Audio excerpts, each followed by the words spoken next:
explain what was happening. Here is the attack. And you see those multiple flashes? That's indicative of cluster munitions. There are a bunch of things that are exploding in the same time. They were exploding here over a parking garage area and a place used where there are little shops to repair cars. So it's a populated area where people might be working, going to their cars.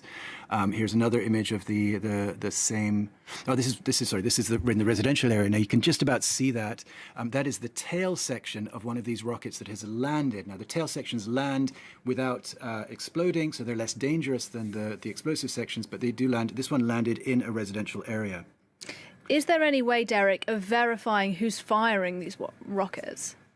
It's hard to know who's firing them because the rockets blow up and they don't have a signature on them. But we can sort of extrapolate the path of them. So we did that. So we took the 2 points where we observed the damage, the actual attack, and then also the point where the debris was, and we have a map showing this, and then we stretched it back. There you go. So if you draw a line that goes from the rocket debris to the rocket attack, you can gather where the rocket comes from. And this line is pointing towards Russia. It's 31 kilometers away from the point of impact.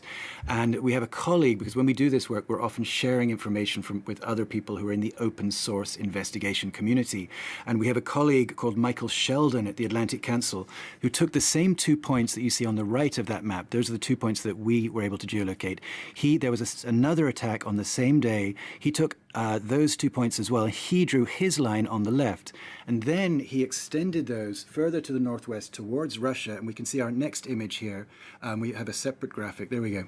And this is where the 2 points meet. They actually meet about 31 kilometers northwest of Kharkiv. We're inside Russia, about 9 kilometers inside Russia. And and then what he did is he looked at that point, he focused on that, he ordered a satellite image of exactly that same point. This was on February 27th, the day before the attacks. And if you look at that, that is smoke from a missile, a rocket launch inside Russian territory. So it's pretty conclusive evidence that these were cluster munitions fired by Russian forces February 27th and February 28th in Ukraine. All right, really important reporting. Thank you very much indeed for coming on to explain all of that to us. Derek Thompson for us there on the programme. Now today, Russian and Ukrainian delegates are expected to hold talks in Belarus that are aimed at securing a ceasefire. The chance, though, of any kind of breakthrough is thought to be low. An initial round of talks were held on Monday and they broke up without any progress. Kyiv today saying that it is asking for humanitarian corridors to evacuate civilians from besieged areas. Well, as the war in Ukraine enters its second week now, Russia's isolation on the world stage is only growing. Yesterday, the UN General Assembly voted overwhelmingly for a resolution condemning the Russian invasion. In fact, only Belarus, Eritrea, Syria and North Korea voted with Russia. Monty Francis has the report. Applause ended more than 2 days of debate, delivering a powerful rebuke of Russia from the UN General Assembly. A resolution condemning Moscow's invasion of Ukraine, saying the body, quote, deplores in the strongest terms the Russian Federation's aggression against Ukraine. In an overwhelming show of support, 141 of the 193 nations voted in favor. 5 voted against: Eritrea, North Korea, Syria, Belarus, and of course, Russia. China was among the 35 countries that abstained. The message of the General Assembly is loud and clear. End hostilities in Ukraine now. Silence the guns now. Open the door to dialogue and diplomacy now. The UN Secretary-General Antonio Guterres said the resolution, passed in a rare emergency session, brings with it a sense of urgency. But as bad as the situation is for the people in Ukraine right now, it threatens to get much, much worse. The ticking clock is a time bomb. Russia claims it is acting in self-defense under the UN Charter, an assertion roundly rejected by the General Assembly. We have demonstrated that Russia is isolated and alone. And that's the cost, that the costs will keep rising until Russia relents. Russia's UN envoy accused the West of pressuring other countries to support the resolution, which he says could fuel further violence. This document will not allow us to end military activities. On the contrary, it could embolden Kiev radicals and nationalists to act at any price, holding peaceful civilians hostage. Ahead of the vote, Ukraine's ambassador said Russia was trying to rob Kiev of its right to exist, calling the invasion an attempt at genocide. And those are our top stories on the programme. Thanks for watching.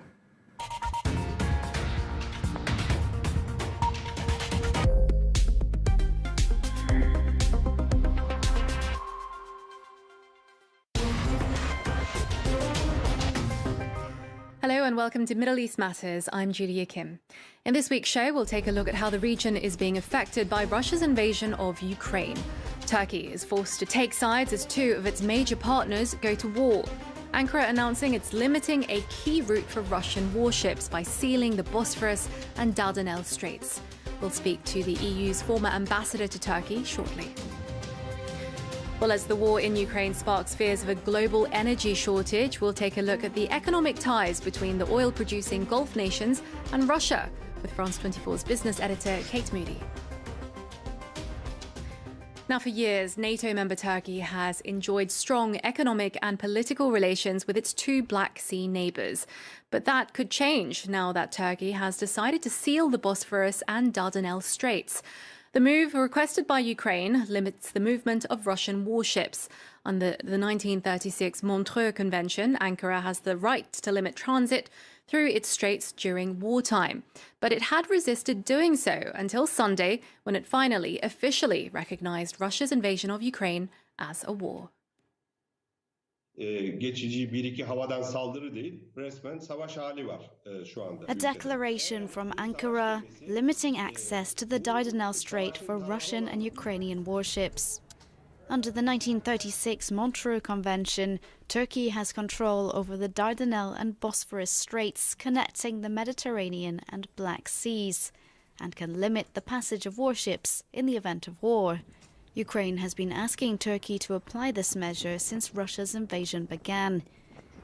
Its implementation comes as further proof that Ankara has chosen its side in the conflict.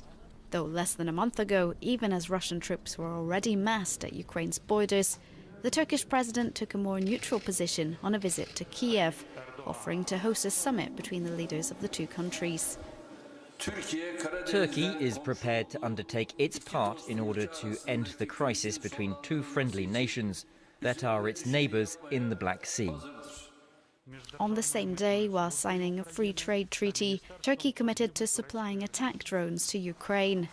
Bayraktar TB2 drones used by the Ukrainian army against Russian armoured vehicles, as seen in these videos.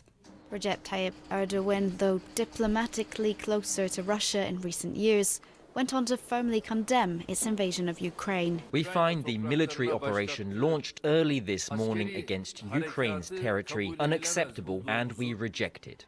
From then on, Turkey has been defending Ukrainian sovereignty, despite abstaining from the Council of Europe vote sanctioning Moscow. In spite of conflicting relations with the West, particularly on the migration issue and the Syrian conflict, Turkey, a NATO member since 1952, is now pushing its allies to show firmness towards Russia. The West, which has given plenty of advice on this issue, continues to do so. I hope that today's NATO summit will take a more determined stance. Demonstrators are turning out almost daily to show support for Ukrainians here in Ankara and Istanbul. Meanwhile, Turkey continues to repatriate its nationals from Ukraine. All while fearing the economic consequences of its position, Turkey is highly dependent on Russian energy resources, which make up 20% of its imports in oil and a third in gas. Well, joining us on the programme is Marc Pierini, former EU ambassador to Turkey. Now, we know that Turkey has a very delicate balancing act to perform. How is it going to appease both countries, especially given the fact that it's in the midst of a severe economic crisis? It needs to maintain good relations with both Ukraine and Russia. Well, Turkey has so far pursued a strict policy of balancing. It has condemned the Russian operation. It has mentioned or repeated its support to Ukraine's independence and sovereignty, and it has avoided following Western Europe and US sanctions against Russia. So essentially, a balancing act, which may, under certain circumstances, become a high-wire hack because of the possibility of Russian retaliation. If Russia does decide to retaliate against Turkey for invoking the Montreux Convention, how will this affect Turkey? Well, Russia has really two reasons to retaliate eventually.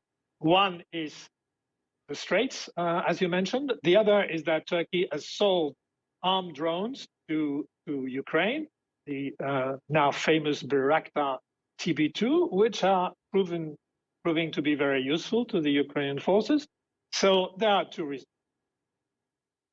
In fact, retaliate in several ways. One is a military operation in northwestern Syria, Idlib province, where Turkey has troops. That would be extremely complicated for Turkey because of the presence of more than 1.5 million internally displaced Syrians. And the other is, of course, supply of gas through the Turkish Stream pipeline, or trade relations and tourism relations, which are very important for Turkey. And let's talk about Turkey's relationship with Ukraine. Now that it's given Kiev what it's asked for, how will the relationship between those two countries change? Well, Ukraine is, of course, very satisfied with the sale of Turkish drones. They have proven their efficiency in other circumstances, as we know, in Syria, in Libya, in Nagorno-Karabakh. So there are some of the most advanced weapons of this type in the world. The problem is that it is probable that the current inventory of such drones in the Ukraine army is only around 2024. So very quickly, if the conflict lasts, they will need resupply, they will need ammunition, they will need spare parts, and that will, of course, become increasingly difficult. On the longer term, what you have is that Ukraine is, of course, a supplier to Turkey for tourism, for commodities like wheat and so on. But more importantly, Turkey is counting on an agreement with Ukraine on aerospace industry. Of course, that is only a post-war operation, but that will be important for Turkey and for Ukraine. So they have a kind of a mutually dependent relationship. Now, Turkey, it seems, on the face of it, has taken sides. It's chosen Ukraine over Russia. Do you think that Russia will retaliate against Turkey? Well, at this point, there is nothing much new in Turkey's position, because Turkey, as we know, has rejected the annexation of Crimea in 2014 and has said so consistently. So the fact that they are now supporting again the independence and sovereignty of Ukraine is not a novelty for Russia. What would be a novelty would be a constant influx of armed drones to the Ukrainian forces, assuming this is physically feasible, which is another question, and that would trigger a retaliation from Russia. The issue of the Straits is extremely complicated because, as you've said, the convention, the Montreux Convention, is from 1936. Different world, different participants, very convoluted language, can be interpreted one way or the other. So that will remain a bone of contention, but not necessarily the trigger of retaliation. Okay, Marc Pierini, thank you very much for sharing your analysis with us. That was Marc Pierini, former EU ambassador to Turkey. Now, Gulf states have remained largely silent in the face of Russia's assault on Ukraine. Their neutrality, a reflection of their deepening geopolitical and economic ties with Russia. Well, joining me now is France 24's business editor, Kate Moody.